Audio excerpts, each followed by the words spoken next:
I like competing. It's the biggest thing. I like competing. I like competition, and so my psychological approach is I like to prepare as thoroughly and as well as possible for the competition. That's what um, energizes me. That's what really gets me ready. Is just the thought of the competition. I enjoy captaincy. I enjoy as my character is. I enjoy personal responsibility. That's I always have done. I think I always will do. So whether I'm captain or not captain, that's something that I will take into the game. I will take responsibility for certain areas of the game, or try and help influence other players as positively as I possibly can, and so that's my nature. So the captaincy, it's a great honour and a great privilege to be selected as captain of any side, and so it's something I enjoy. Um, I wouldn't say I was a particularly superstitious person. Um, I think that what's important is about I feel is important is routine.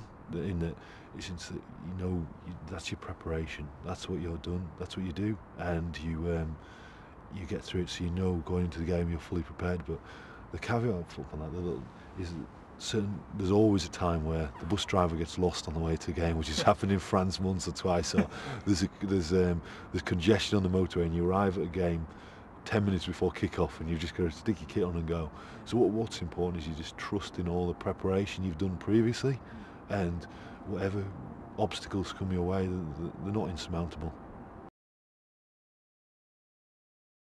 Shortly before kick-off, as we're about to leave the change room, usually what's been said is the key reminders how we want to start the game, what our exact focus is, where we're going to attack, or who exactly do we need to be aware of in defence.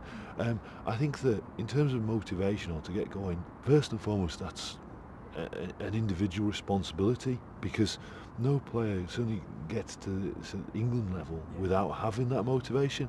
And I think that lots of things said about speeches or Churchillian speeches. I think that the biggest thing is about being the group unified in exactly what we're trying to achieve.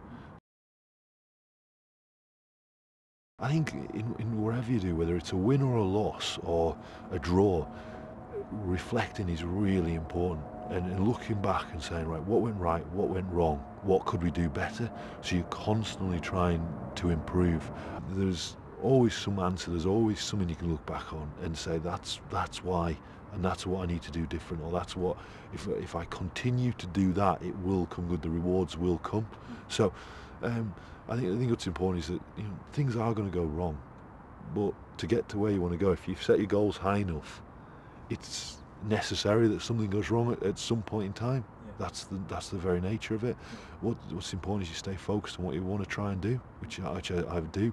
It's important that you reflect, especially when things go well, because you need to know exactly why they went well, so you can repeat that process. Yeah, I think visualization is really important. I think it's important part of practice. In terms of any preparation, you can only do so much training.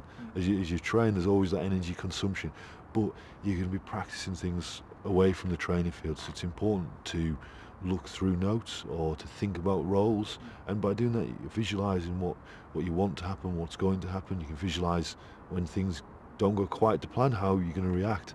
I think it's a really important part of preparation.